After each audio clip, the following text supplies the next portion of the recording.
এবারের বিপিএলে সবচেয়ে অভিজ্ঞ দল রংপুর রাইডার্সের বিপক্ষে খেলতে নেমে একেবারে সুবিধা করতে পারেনি চট্টগ্রাম রয়্যালসের ওপেনার অ্যাডাম ক্লিস্টন। শুরুতে ব্যর্থ হন তিনি। ইংল্যান্ডের এই opener Bangladeshi speed master Nahid রানার দুর্দান্ত ডেলিভারিতে বোল্ড হয়ে ফিরে যান 0 রানে। ফলে মাত্র 3 রানের মধ্যে চট্টগ্রাম হারায় তাদের প্রথম উইকেট। এরপর ইনিংস গড়ার চেষ্টা করেন বিপিএলের সবচেয়ে দামি ক্রিকেটার নাঈম শেখ। শুরুতে বেশ আক্রমণাত্মক শুরু করেছিলেন তিনি, কিন্তু বিশ্বমানের বোলার মুস্তাফিজুর রহমানের দুর্দান্ত বোলিংয়ে নাঈমকে থামিয়ে দেয়। মুস্তাফিজ যখন নাঈম শেখের জন্য বোলিং করছিলেন, ধারাভাষ্যকারের মুখে শোনা যাচ্ছিল, কোটি টাকার ব্যাটার বানাম বিশ্বমানের বোলারের লড়াই চলছে। মুস্তাফিজের বিপক্ষে একটি 4 মারলেও শেষ রক্ষা হয়নি নাঈমের। নিজের সেরা অস্ত্র স্লোয়ার ও কাটারের মিশালে তাকে বোকা বানিয়ে উইকেট তুলে নেন মুস্তাফিজুর রহমান। এই উইকেটের মাধ্যমে আবারও প্রমাণ করলেন তিনি কেন বিশ্বসেরা বোলারদের একজন। নাঈম শেখ উইকেট হওয়ার আগে খেলেন 21 বলে 39 রানের ঝকঝকে ইনিংস।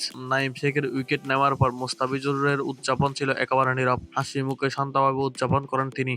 শেষ পর্যন্ত মুস্তাফিজুর রহমান 3 ওভার বল করে মাত্র 19 রান খরচ করে তুলে নেন গুরুত্বপূর্ণ 2টি উইকেট। এদিন আরো ভয়ঙ্কর হয়ে ওঠেন পাকিস্তানি অলরাউন্ডার ফাহিম আশরাফ। দুর্দান্ত বোলিংয়ে তিনি 4 ওভারে 17 রান খরচ করে তুলে নেন গুরুত্বপূর্ণ 5টি উইকেট। তার তাণ্ডবে পুরোপুরি ধসে পড়ে চট্টগ্রাম রয়্যালসের ব্যাটিং লাইন আপ। নির্ধারিত ওভার শেষ হওয়ার আগেই মাত্র 102 রানে গুটিয়ে যায় চট্টগ্রাম। 103 রানের লক্ষ্য তাড়া করতে নেমে রংপুর রাইডার্সের 2 ওপেনার ডেভিড পালান ও লিটন কুমার দাস দারুণ শুরু করেন। তাদের উদ্বোধনী জুটিতে আসে 91 রান, যা ম্যাচের ভাগ্য প্রায় নিশ্চিত করে দেয়। দুর্দান্ত খেলতে থাকা লিটন কুমার দাস উইকেট হন 47 রানে। উইকেট হওয়ার আগে তিনি তুলে নেন 31 বলে 47 রানের এক জমকালো ইনিংস, যেখানে রয়েছে 4টি 4 ও 2টি ছক্কা। শেষ পর্যন্ত খুব সহজে জয় তুলে নেন রংপুর রাইডার্স। অভিজ্ঞতা, শক্তিশালী বোলিং এবং ওপেনারদের দাপুটে ব্যাটিংয়ে সব মিলিয়ে ছিল রংপুরের একতরফা জয়।